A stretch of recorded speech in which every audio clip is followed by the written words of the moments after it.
ABN వీక్షకులకు శుభోదయం. Speed news కు స్వాగతం. చంద్రబాబు స్కిల్ కేసులో మంగళవారం విచారణ. పదవులు కాదు, రాష్ట్ర భవిష్యత్ ముఖ్యమన్న పవన్.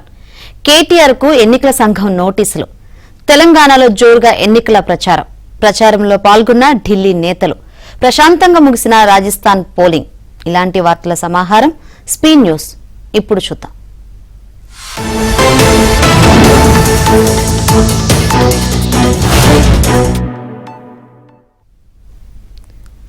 తెలుగుదేశం పార్టీ అధినేత చంద్రబాబు సోమవారం ఢిల్లీ వెళ్లనున్నారు. ప్రముఖ న్యాయవాది సిద్ధార్థ లోధ్రా కుమారుని వివాహం ఇవాళ జరగనుంది. పెళ్లి రిసెప్షన్ సోమవారం రాత్రి హోటల్ రీజెన్సీలో ఏర్పాటు చేశారు. లోధ్రా అనేక సంవత్సరాలుగా చంద్రబాబుకు సన్నిహితులు. ఈ నేపథ్యంలో ప్రత్యేక ఆహ్వానం మేరకు తన సతీమణి భువనేశ్వరితో కలిసి చంద్రబాబు ఈ రిసెప్షన్ కు హాజరు కానున్నారు. సోమవారం మధ్యాహ్నం ఆయన హైదరాబాద్ నుంచి బయలుదేరి ఢిల్లీ వెళ్లి అదే రోజు రాత్రి తిరిగి వస్తారు. ఆయన రిమాండ్ నుంచి బయటకు వచ్చిన తర్వాత ఢిల్లీకి వెళ్లడం ఇదే మొదటిసారి. స్కిల్ డెవలప్మెంట్ కేసులో టీడీపీ అధినేత చంద్రబాబుకు బెయిల్ రద్దు చేయాలన్న పిటిషన్పై ఈ నెల 28న సుప్రీంకోర్టులో విచారణ జరగనుంది. జస్టిస్ బేలా త్రివేది, జస్టిస్ సతీష్ చంద్ర మిశ్రా నేతృత్వంలోని ధర్మాసనం విచారించనుంది. స్కిల్ కేసులో ఏపీ హైకోర్టు చంద్రబాబుకు ఇటీవల రెగ్యులర్ బెయిల్ మంజూరు చేసింది. అయితే హైకోర్టు తీర్పుపై సుప్రీంకోర్టులో సీఐడీ సవాల్ చేసింది. చంద్రబాబుకు బెయిల్ మంజూరులో హైకోర్టు తన పరిధి దాటిందని పిటిషన్లో సీఐడీ పేర్కొంది. దీనిపై మంగళవారం విచారణ జరగనుంది. జనం ఏమైపోతే నాకేంటి, రాజకీయ లబ్ధి కలిగితే చాలు అన్నట్లుగా జగన్ సర్కార్ వ్యవహరిస్తుందని విమర్శలు వినిపిస్తున్నాయి. భూ వివాదాలు తేనె తుట్టెను అడ్డదిడ్డంగా కదిలించడంతో పలు భూ సమస్యలు వచ్చిపడ్డాయి. ఓ సమస్యను పరిష్కరించాలంటే సుదీర్ఘ కసరత్తు చేయాలి. సాధ్యాసాధ్యాలను పరిశీలించాలి. అవసరమైన నిబంధనలను రూపొందించాలి. ఆ తర్వాతే నిర్ణయం తీసుకోవాలి. అయితే జగన్ సర్కార్ అంతా రివర్స్ అన్నమాట. ఇవేమీ చేయకుండా అసైన్డ్ చుక్కలు, ఈనాం భూములు విషయంలో పూర్తి హక్కులు కల్పించినట్లు జగన్ ఘనంగా ప్రకటించేశారు. కానీ ఆచరణలో అమల్లోకి రాలేదు. 20 ఏళ్లు పైబడిన అసైన్డ్ భూములను అమ్ముకునేలా చట్టంలో సవరణలు చేశారు.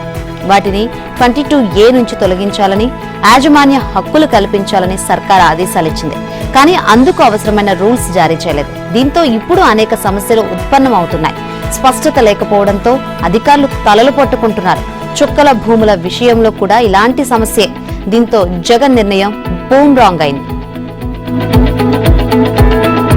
వైసీపీకి వ్యతిరేకంగా ఉన్న బీసీలను గుర్తించి వారి ఓట్లు తీసివేయడానికే బీసీ కుల గణన పేరుతో ముఖ్యమంత్రి జగన్ పావులు కదుపుతున్నారని తెలుగుదేశం పార్టీ రాష్ట్ర అధ్యక్షుడు అచ్చెన్నాయుడు ఆరోపించారు.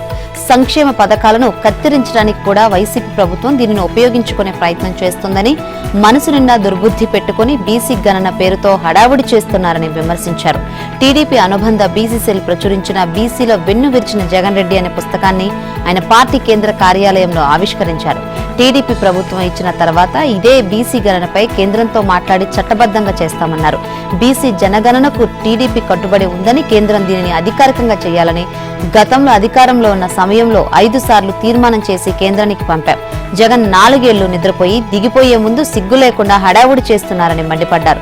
దుర్మార్గపు ఆలోచనతో చేసే పనులను ప్రజలు నమ్మరు అని వ్యాఖ్యానించారు. ఏపీ చరిత్రలో జగన్ హయాంలో జరిగినంత బీసీల ఊచకోత మరే ముఖ్యమంత్రి హయాంలో జరగలేదని ఆరోపించారు. జగన్ హయాంలో 74 మంది బీసీలను దారుణంగా హత్య చేశారు. తనతో సహా 800 మంది బీసీ నేతలను అక్రమ కేసుల్లో ఇరికించారని, బీసీ వర్గాల వారిపై 3000 దాడులు జరిగాయన్నారు. బీసీ వర్గాలకు చెందిన జింకా వెంకట నరసయ్య అనే బైరైటీస్ గని యజమానిని వైఎస్ కుటుంబం చంపి ఆ గనిని స్వాధీనం చేసుకుని పైకి ఎదిగిందని ఆరోపించారు. గడిచిన 4.5 వైసీపీ ప్రభుత్వ హయాంలో రాష్ట్రంలో అన్ని రంగాల్లో నష్టపోయిందని, ఇటువంటి పరిస్థితుల్లో 5 కోట్ల మంది ప్రజల భవిష్యత్తు ముఖ్యం తప్ప పదవులు కాదని జనసేన అధినేత పవన్ కళ్యాణ్ స్పష్టం చేశారు. నోవాటెల్ హోటల్లో పవన్ బస్ చేయగా విశాఖ జిల్లాకు చెందిన టీడీపీ నేతలు మర్యాదపూర్వకంగా కలిశారు. రాష్ట్రంలో నెలకొన్న పరిస్థితులు, వైసీపీ పాలనలో ఇబ్బందులు, యువతకి ఉపాధి, ఉద్యోగ అవకాశాలు, విశాఖలో భూముల దోపిడీ, అక్రమ కేసుల బనాయింపు తదితర అంశాల వారి మధ్య చర్చకు వచ్చాయి. తెలుగువారు బాగా దెబ్బతిన్నారని, దీనిపై రాష్ట్రంలో ప్రతి ఒక్కరూ ఆలోచన చేయాల్సిన అవసరం ఉందన్నారు పవన్ కళ్యాణ్. ప్రజలు ముఖ్యంగా లక్షల మంది యువత భవిష్యత్తును దృష్టిలో పెట్టుకుని రెండు పార్టీలు కలిసి నడవాల్సిన అవసరం ఉందని, ప్రజలు అదే కోరుకుంటున్నారని చెప్పారు. ఇటువంటి సమయంలో పదవులు ముఖ్యం కాదని, ప్రజల భవిష్యత్తు ముఖ్యమని, వారి జీవితాలు నాశనం కాకుండా చూడాల్సిన బాధ్యత మనపై ఉందని అన్నారు. జనసేన వెనుక యువత ఉందని, వారి భవిష్యత్తును కాపాడాలని చెప్పారు. వైసీపీ ప్రభుత్వం వచ్చిన తర్వాత పెట్టుబడులు రాక, పరిశ్రమలు లేక యువతకు ఉపాధి లేదని, ప్రస్తుతం వారంతా ఆందోళనలో ఉన్నారని తెలిపారు. యువతకు ఉపాధి కల్పించాలన్న ఆలోచన ఈ ప్రభుత్వానికి ఏ కోసైనా లేదని, ఎంతసేపు దోచుకోవడం, ప్రత్యర్థి పార్టీ నేతలపై కేసులు పెట్టి వేధించడంపైనే వారి దృష్టంతా అని వ్యాఖ్యానించారు. పెట్టింది తప్పుడు కేసు, చెప్పేవి తప్పుడు మాటలు, రాసేది తప్పుడు రాతలు, తప్పును ఒప్పు అని నిరూపించుకునేందుకు మళ్లీ మళ్లీ తప్పులు, ఎవరో ఒకరిద్దరైనా నమ్మకపోతారా అనే తప్పుడు నమ్మకం. ఇది ముఖ్యమంత్రి వైఎస్ జగన్మోహన్ రెడ్డికి చెందిన రోత పత్రిక తీరు. టీడీపీ అధ్యక్షుడు, మాజీ ముఖ్యమంత్రి చంద్రబాబుపై పెట్టిన మద్యం కేసును సమర్థించుకునేందుకు జగన్ పత్రిక తప్పుడు ఫోటోలు జోడించి అబద్దాల కథనాన్ని వండివార్చింది. ఇదిగో చంద్రబాబు సంతకం అంటూ మరో అంశానికి సంబంధించిన ఫైల్ పత్రాలను ప్రచురించింది. అప్పట్లో ఎక్సైజ్ పాలసీని కేబినెట్ ఆమోదంతోనే సవరించారు. ప్రివిలేజ్ ఫీజు రద్దు చేశారు. ఈ ఫైల్ పై అప్పటి రెవెన్యూ శాఖ స్పెషల్ సీఎస్, ఇప్పటి సీఎం సలహాదారు అజయ్ కల్లం రెడ్డి సంతకం చేసి ఆమోదించడం నిజం. ఫైలును తుది ఆమోదం కోసం మంత్రికి పంపితే చాలునని రాసింది నిజం. ఈ ఫైలు చంద్రబాబు వరకు వెళ్లనే లేదు. దీనిని ఆంధ్రజ్యోతి ఆధారాలతో సహా బయటపెట్టింది. ఇవి స్వయంగా సిఐడి హైకోర్టుకు సమర్పించిన డాక్యుమెంట్లే. కానీ శనివారం జగన్ రోత పత్రిక దీనిపై రకరకాల విన్యాసాలు చేసింది. ఇదిగో ప్రివిలేజ్ ఫీజు రద్దు ఫైలుపై చంద్రబాబు సంతకం అంటూ ఓ ఫోటో ప్రచురించింది. విశాఖలో ఐటీ కల్లలు చేయడమే కాక ఐటీ అభివృద్ధి కోసం నిర్మించిన మిలీనియం టవర్లను సీఎం క్యాంప్ ఆఫీస్ పేరిట ప్రభుత్వ కార్యాలయాలుగా మార్చేస్తున్నారు. దీనిపై తీవ్ర విమర్శలు రావడంతో సీఎం సొంత పత్రికలో తప్పుడు కథనాలు వండివారిస్తున్నారు. ఐటీ కోసం మిలీనియం టవర్ల కంటే అద్భుతంగా 2,300 కోట్లతో బ్రహ్మాండమైన బిజినెస్ పార్కును ఐ స్పేస్ పేరుతో నిర్మిస్తున్నట్లు జగన్ రోత పత్రిక శనివారం ఒక కథనం ప్రచురించింది. ఋషికొండ హిల్ నెంబర్ 3లో సుమారు 19 ఎకరాల్లో ఈ నిర్మాణం జరుగుతుందని రాసింది. వాస్తవానికి అక్కడ రాళ్లు, మట్టి తప్ప మరేమీ లేదు. ఎలాంటి నిర్మాణం జరగలేదు. మరి ఇంత పచ్చి అబద్ధాలు రాస్తారా అంటూ ఐటీ వర్గాలు విస్మయం వ్యక్తం చేస్తున్నాయి. విశాఖపట్నంలో ఐటీ అభివృద్ధి కోసం ఏపీఐఐసి మిలీనియం టవర్లను నిర్మించింది. దీన్ని ప్రభుత్వ కార్యాలయాలుగా మార్చడానికి ఇటీవల ప్రభుత్వం ఉత్తర్వులు జారీ చేసింది. దీనిపై ఆంధ్రజ్యోతి కథనం ప్రచురించింది. అదేమీ తప్పు కాదంటూ ఐ స్పేస్ కథనం వండారు. ఋషికొండ హిల్ నెంబర్ 3లో బిజినెస్ పార్క్ నిర్మిస్తున్నామని చెప్పిన చోట రాజశేఖర రెడ్డి సీఎంగా ఉన్న సమయంలో కెనాక్సా అనే కంపెనీకి 25 ఎకరాలు కేటాయించారు. ఎకరాకు 100 మందికి చొప్పున ఉపాధి కల్పించాలని నిబంధన పెట్టారు.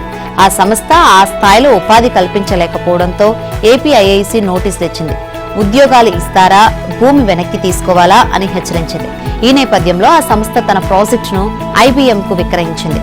వారు ఆ కార్యాలయంలోకి వచ్చిన తర్వాత ఏపీఐఐసి మళ్లీ నోటీసులు ఇచ్చింది. ఎకరాకు 100 మందికి ఉద్యోగాలు ఇవ్వడం తమ వల్ల కాదని చెప్పి ఆ సంస్థ 4 ఎకరాలు మాత్రమే ఉంచుకొని మిగిలిన 21 ఎకరాలు వెనక్కిచ్చేసింది. రాష్ట్ర విభజన తర్వాత చంద్రబాబు సీఎంగా ఉన్నప్పుడు ఇదే జరిగింది. వైసీపీ అధికారంలోకి వచ్చిన తర్వాత సీఎం జగన్ విశాఖ ఐటీపై అమరావతిలో సమీక్షించినప్పుడు అతిపెద్ద బిజినెస్ పార్క్ నిర్మించాలని అధికారులకు సూచించారు. వైసీపీ 4.5 ఏళ్ల పాలనంతా అవినీతిమయమేనని బీజేపీ రాష్ట్ర అధ్యక్షురాలు దగ్గుబాటి పురంధేశ్వరి ఆరోపించారు. రాష్ట్రంలో అమలు జరుగుతున్న ప్రతి పథకంలోనూ కేంద్రం అందిస్తున్న నిధులు ఉన్నాయి. గత ఎన్నికల్లో వైసీపీకి రాష్ట్ర ప్రజలు 152 సీట్లు ఇచ్చినప్పటికీ సీఎంగా జగన్ రాష్ట్రాన్ని అభివృద్ధి చేయలేకపోయారని విమర్శించారు. ఎన్నికల ప్రచారంలో రైతు భరోసా కింద ప్రతి రైతుకు ఏడాదికి 12,000 ఇస్తానని చెప్పిన జగన్ కేవలం 7,500 మాత్రమే ఇస్తున్నారని వెల్లడించారు. కేంద్ర ప్రభుత్వం ఇస్తున్న 6,000తో కలిపి 13,500కు బటన్ నొక్కుతున్నారు. రాష్ట్రంలో 400కు పైగా మండలాల్లో కరువు పరిస్థితులు నెలకొని ఉన్నాయి. కేవలం 100 మండలాలనే కరువు ప్రాంతాలుగా ప్రకటించారని దుయ్యబట్టారు. కరువు తీవ్రతపై కనీసం మంత్రిమండలి సమావేశం కూడా ఏర్పాటు చేయలేదన్నారు.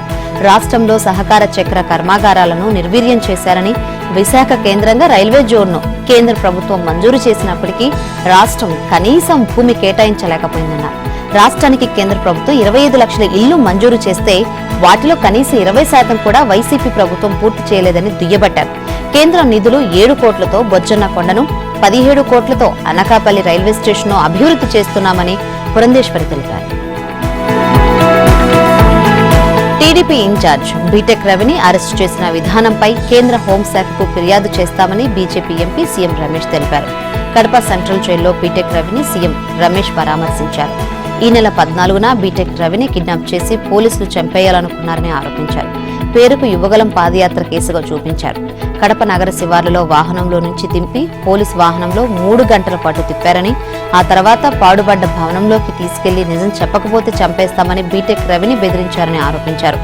మీడియా వల్లే బీటెక్ రవి బయటపడ్డారని ఆయన ఆరోపించారు. వైసీపీకి తొత్తుగా కడప ఎస్పీ సీఐ అశోక్ రెడ్డి పనిచేస్తున్నారని, పెద్ద ఎత్తున భూ కబ్జాలకు పాల్పడ్డారని సీఎం రమేష్ అన్నారు. అశోక్ రెడ్డికి ఖచ్చితంగా బుద్ధి చెబుతామన్నారు. పోలీసులు చిన్న చిన్న లాభాల కోసం ఇలాంటి అక్రమాలకు పాల్పడిన ఉద్యోగాలు పోగొట్టుకోవద్దని హితవు పలికారు. ఈ ఘటనపై సీరియస్ గా తీసుకుంటామని, అశోక్ రెడ్డి అండ్ టీమే కిడ్నాప్ చేయడంపై ఆధారాలు ఉన్నాయన్నారు. రాష్ట్రంలో సర్పంచుల సమస్యలపై ఐక్యంగా పోరాడేందుకు డిసెంబర్ 1 నుంచి 2వ దశ ఉద్యమం చేపడతామని పంచాయతీరాజ్ ఛాంబర్ రాష్ట్ర అధ్యక్షుడు వైవీపీ రాజేంద్ర ప్రసాద్ ప్రకటించారు. తాగునీరు, రోడ్లు, డ్రైనేజ్, వీధి లైట్లు లేక గ్రామాలు అస్తవ్యస్తంగా మారాయని, అభివృద్ధి కుంటుపడిందని మండిపడ్డారు. పట్టణాలకు గ్రామీణ జనం వలసబాట పట్టారని, ఈ దుస్థితికి రాష్ట్ర ప్రభుత్వమే కారణమని విమర్శించారు. పంచాయతీలకు ఇవ్వాల్సిన వాటా నిధులు ఇవ్వకపోగా కేంద్ర ప్రభుత్వం ఇచ్చిన ఆర్థిక సంఘం నిధులు 8,629 కోట్లు దొంగిలించిన వైసీపీ ప్రభుత్వం సొంత పథకాలకు వాడుకుంటుందని మండిపడ్డారు. సచివాలయ వ్యవస్థను, వాలంటీర్లను ప్రవేశపెట్టి ఉద్దేశపూర్వకంగా పంచాయతీరాజ్ వ్యవస్థను నిర్వీర్యం చేసి సర్పంచులను ఉత్సవ విగ్రహాలుగా మార్చేసిందని ఆక్రోశించారు. కాబట్టి రాజకీయాలకు అతీతంగా సర్పంచులు ఉద్యమాలకు సిద్ధం కావాలన్నారు. భవిష్యత్ కార్యాచరణను ఇవాళ ప్రకటిస్తామన్నారు. మంత్రి కేటీఆర్ కు కేంద్ర ఎన్నికల సంఘం నోటీసులు జారీ చేసింది. టీ వర్క్స్ ఆఫీసులో విద్యార్థులతో కేటీఆర్ ముఖాముఖి నిర్వహించారని, ఎన్నికల కోడ్ ఉల్లంఘన కిందకు వస్తుందని నోటీసు ఇచ్చింది. ఈ రోజు మధ్యాహ్నం 3 గంటలలోపు వివరణ ఇవ్వాలని సీఈసీ సూచించింది. కాంగ్రెస్ ఎంపీ రణదీప్ సుర్జేవాలా ఫిర్యాదు ఆధారంగా నోటీసులు జారీ చేసింది. పార్టీ ప్రచారానికి ప్రభుత్వ ఆఫీసును వాడుకున్నారని ఎంపీ ఫిర్యాదు చేశారు. ప్రభుత్వ ఉద్యోగాల భర్తీకి టీ వర్క్స్ లో కేటీఆర్ హామీ ఇచ్చారని ఫిర్యాదులో పేర్కొన్నారు. టీఎస్పీఎస్సీని ప్రక్షాళన చేస్తామని టీ వర్క్స్ లో కేటీఆర్ హామీ ఇచ్చారు. కాంగ్రెస్ హయాంలో అన్ని వర్గాలకు అన్యాయం జరిగిందని, తెలంగాణ ప్రాంతాన్ని చిన్నచూపు చూశారని ఆరోపించారు మంత్రి కేటీఆర్. యువతను రెచ్చగొట్టి చిచ్చుపెట్టాలని రాజకీయ నిరుద్యోగి రాహుల్ గాంధీ చూస్తున్నారని ఆరోపించారు. తన ప్రశ్నలకు సమాధానం చెప్పే దమ్ముందా అంటూ కాంగ్రెస్ నేత రాహుల్ గాంధీకి సవాల్ విసిరారు. దేశంలో గత 10 ఏళ్లలో తెలంగాణ కంటే ఎక్కువ ప్రభుత్వ ఉద్యోగాలు కల్పించిన రాష్ట్రం ఏదైనా ఉందా అని నిలదీశారు. 9.5 ఏళ్లలో 2,02,735 ఉద్యోగాలకు నోటిఫికేషన్లు ఇచ్చి 1,60,000 నియామకాలకు తమ ప్రభుత్వం పూర్తి చేసిందన్నారు. ఈ లెక్క తప్పని నిరూపించగలవా అన్నారు. కాంగ్రెస్ పాలనలో తెలంగాణలో భర్తీ చేసిన ఉద్యోగాలు ఎన్ని అన్నారు. తమ ప్రభుత్వం ఏడాదికి సగటున భర్తీ చేసిన కొలువులు 16,850.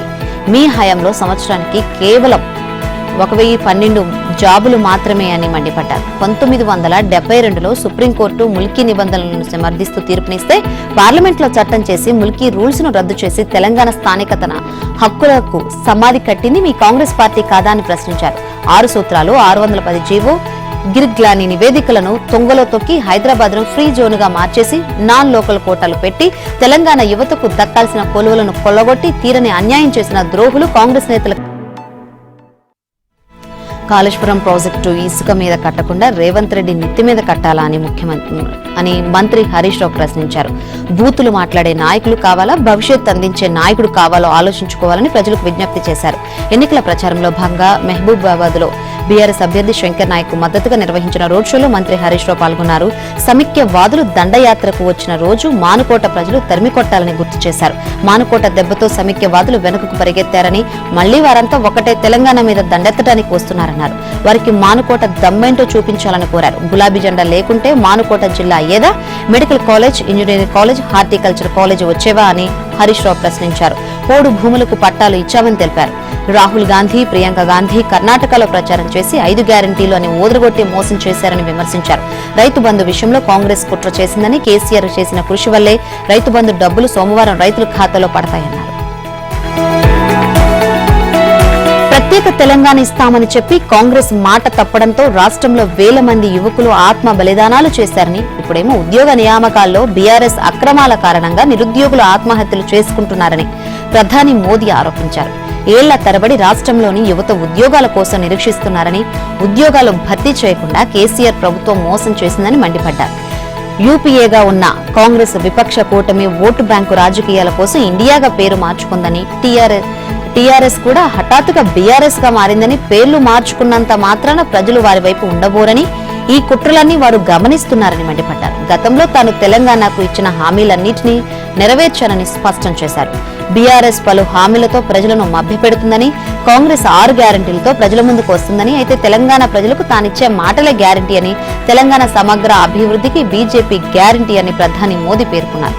రైతులు, యువత, మహిళలు, ఆదివాసీలు, కార్మికులు, వెనుకబడిన వర్గాలు, ఎస్సీలకు నేను గ్యారంటీ ఇస్తున్నా అన్నారు. మీ కలలను సాకారం చేసే బాధ్యత నాది అన్నారు. సీఎం కేసీఆర్ చేసిన అవినీతిని కక్కిస్తానని, కేసీఆర్ కబంధ హస్తాల నుంచి తెలంగాణను విడిపిస్తామని బీజేపీ జాతీయ అధ్యక్షుడు జేపీ నడ్డా అన్నారు.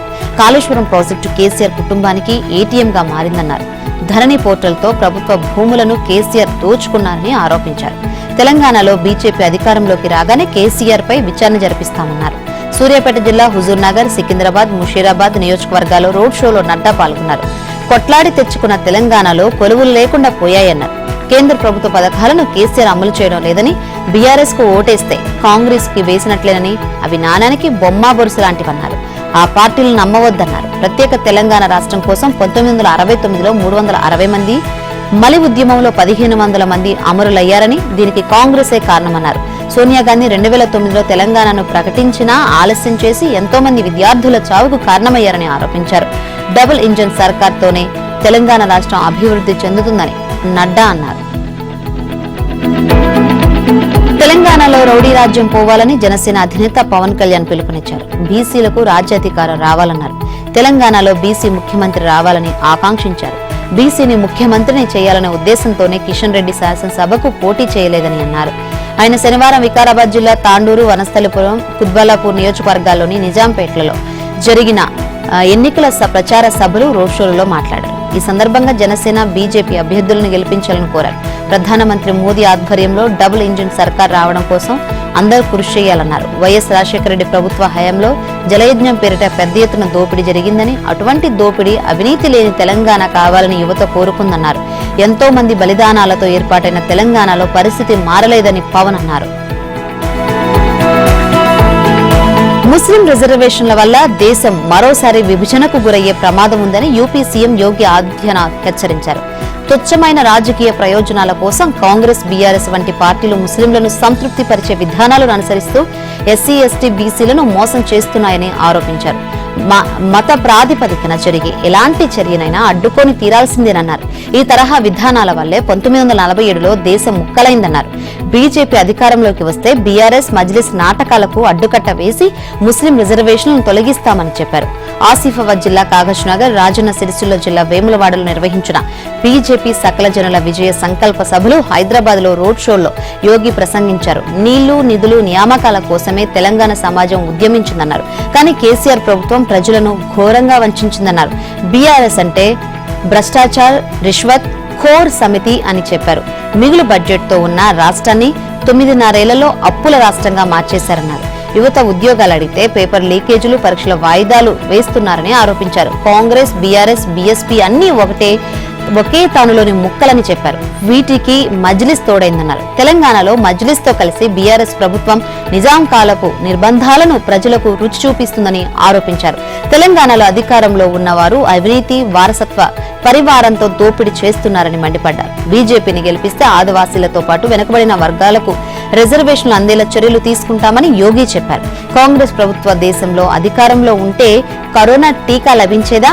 అయోధ్యలో రామమందిర నిర్మాణం జరిగేదా అని యోగి ప్రశ్నించారు. తెలంగాణలో కాంగ్రెస్ ప్రభుత్వం అధికారంలోకి రాగానే 6 గ్యారంటీ స్కీములకు చట్టబద్ధత కల్పిస్తామన్నారు కాంగ్రెస్ పార్టీ అగ్రనేత రాహుల్ గాంధీ. ముఖ్యమంత్రి మొదటి సంతకం వీటిపైనే ఉంటుందన్నారు. మొదటి కేబినెట్ సమావేశంలోనే 6 గ్యారంటీలను చట్టాలుగా మారుస్తామని తెలిపారు.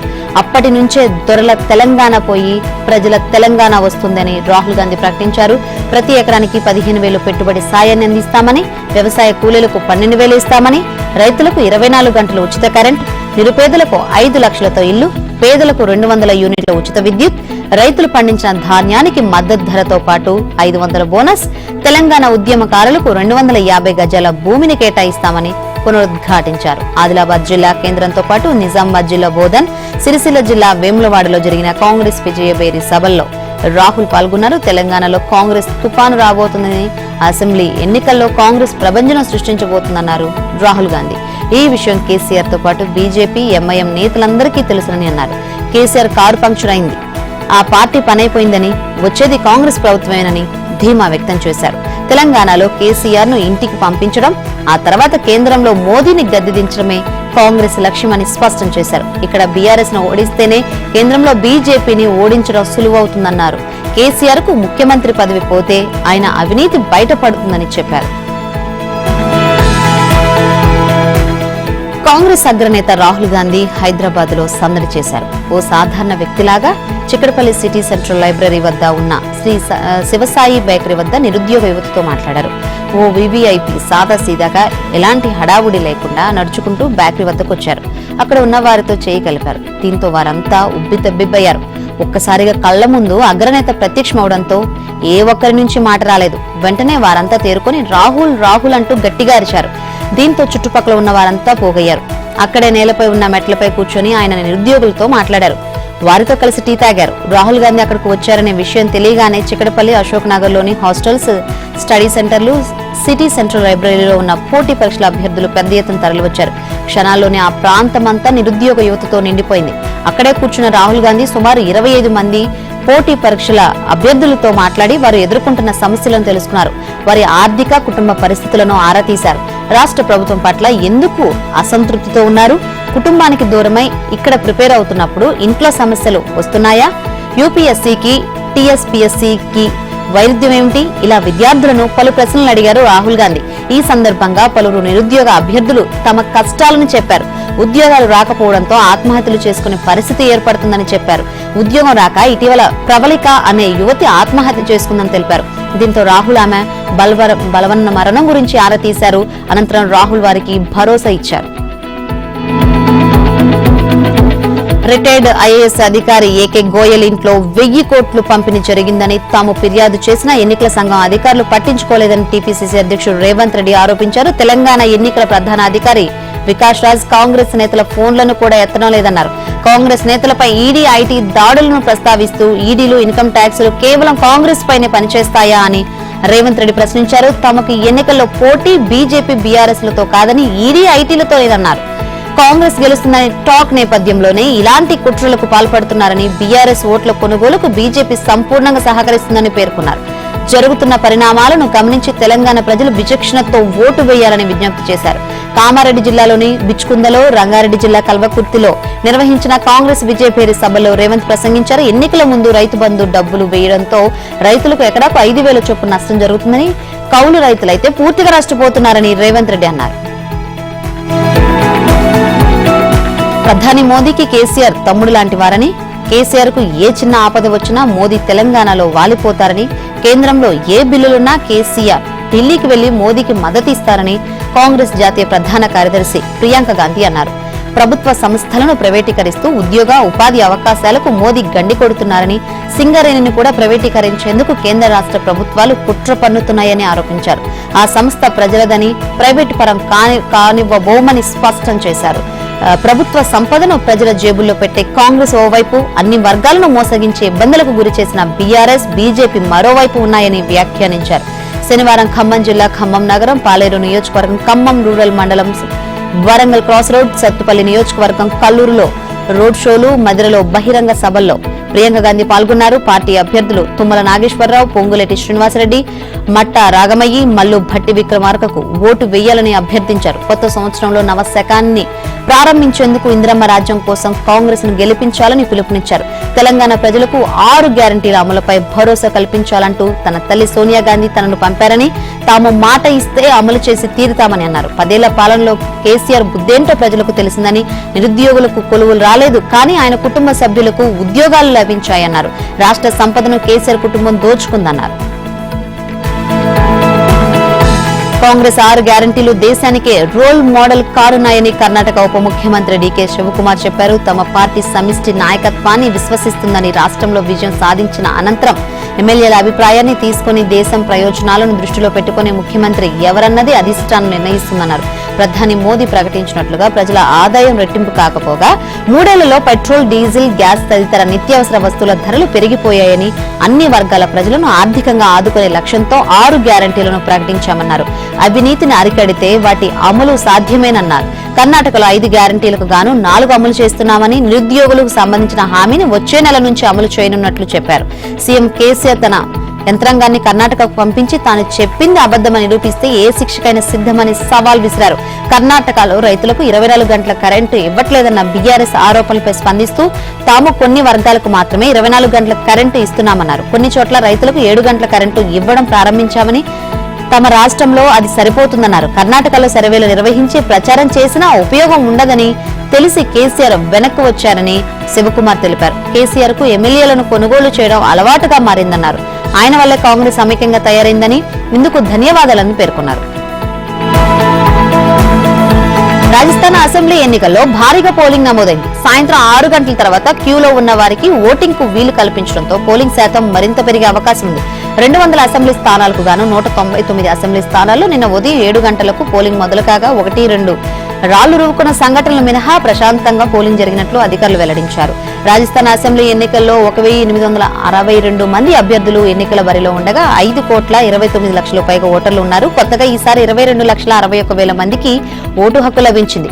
3 లక్షల మంది ఇప్పటికే పోస్టల్ బ్యాలెట్ ద్వారా తమ ఓటు హక్కును వినియోగించుకున్నారు. ఎన్నికలు సజావుగా నిర్వహించేందుకు రాష్ట్ర వ్యాప్తంగా 51,890 పోలింగ్ కేంద్రాలను ఏర్పాటు చేశారు. 2,74,000 మంది ప్రభుత్వ సిబ్బంది పోలింగ్ విధులు నిర్వహించగా 1,71,000 మంది పోలీసు భద్రతా సిబ్బంది మోహరించారు. ఈసారి ఎన్నికల బరిలో ముఖ్యమంత్రి అశోక్ గెహ్లాట్, బీజేపీ మాజీ ముఖ్యమంత్రి వసుంధరా రాజే, మాజీ ఉప ముఖ్యమంత్రి సచిన్ పైలట్, కాంగ్రెస్ రాష్ట్ర అధ్యక్షుడు గోవింద్ సింగ్ డొటాసరా, విధానసభ స్పీకర్ కాంగ్రెస్ నేత సిపి జోషి తదితర హేమీలు ఉన్నారు.